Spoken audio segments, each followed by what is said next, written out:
What do your systems empower? That's the question that we're going to be discussing on today's episode. My name is Jonathan Cottrell, and you're listening to Developer T.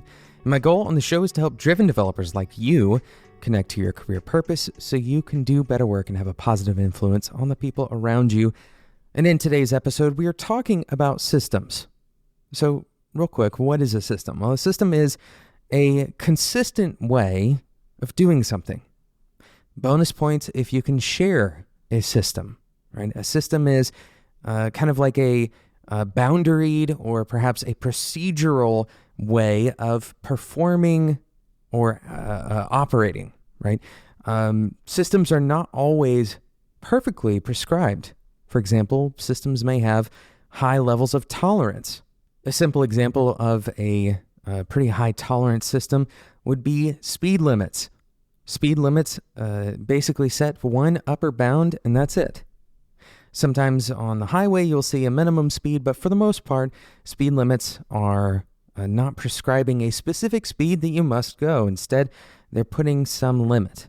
And so you can think about systems as having a high level of prescription or a very low level of prescription, more like boundaries, guidelines, ways of reining something in that otherwise would have been erratic or out of bounds. And in today's episode, I want to discuss two different ways that we can employ systems to achieve various goals that we may have. And the way that you choose to employ systems may look like one of these two ways. It may look entirely different. It may be a combination of these two conceptual approaches.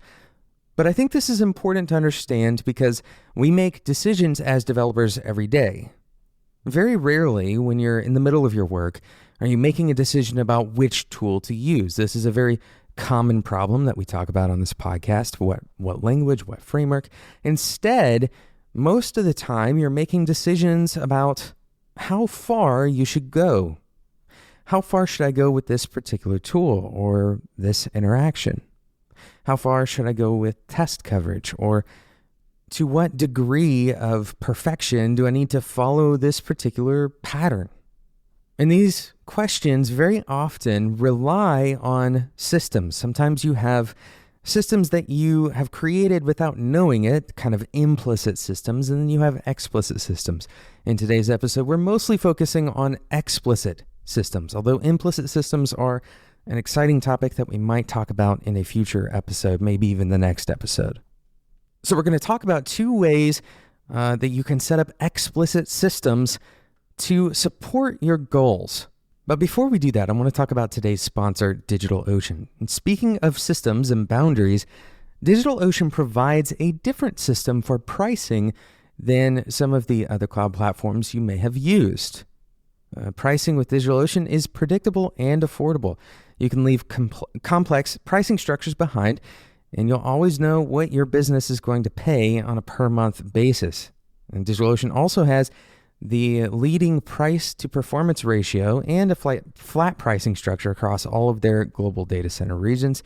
You can get started with a $100 credit. That's $100 for free by heading over to do.co/TEA. That's do as in DigitalOcean.co/T.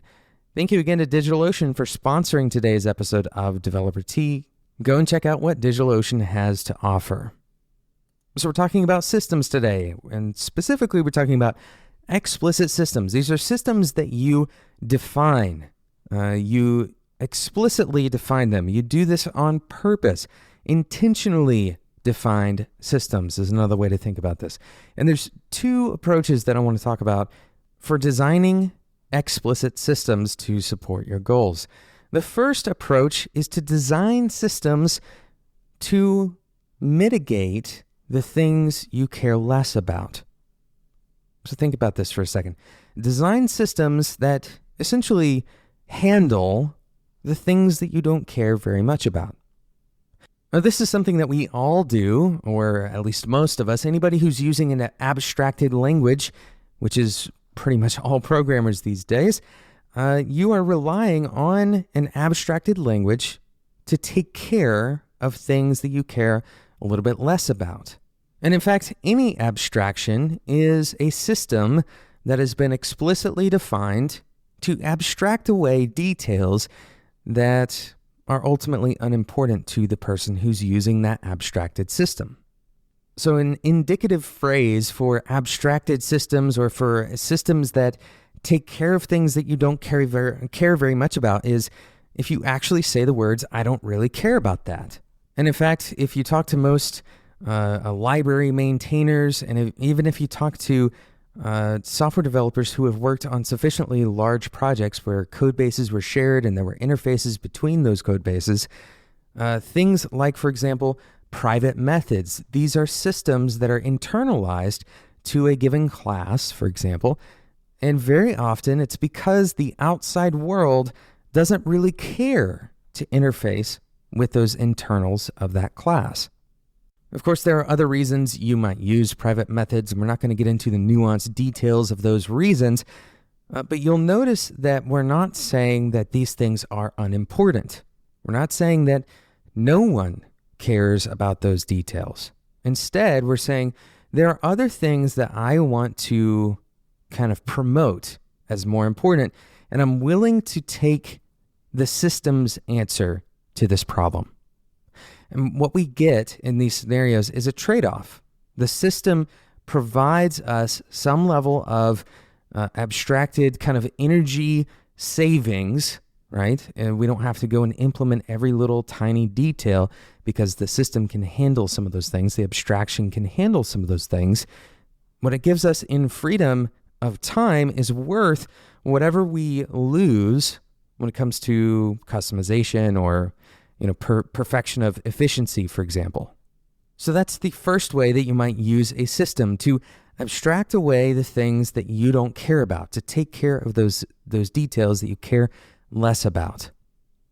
The second way that you may use an explicit system, a defined system, is to actually support the things you do care about.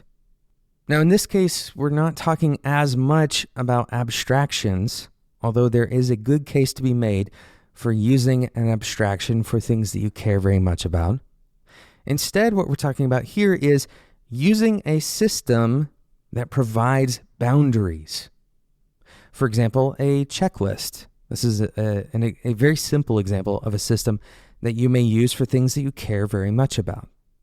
In these scenarios, the system is less about abstracting away the detail, and it's more about mitigating the risks of human interactions. Things like checklists are a good example, but other examples of explicit systems are regression tests.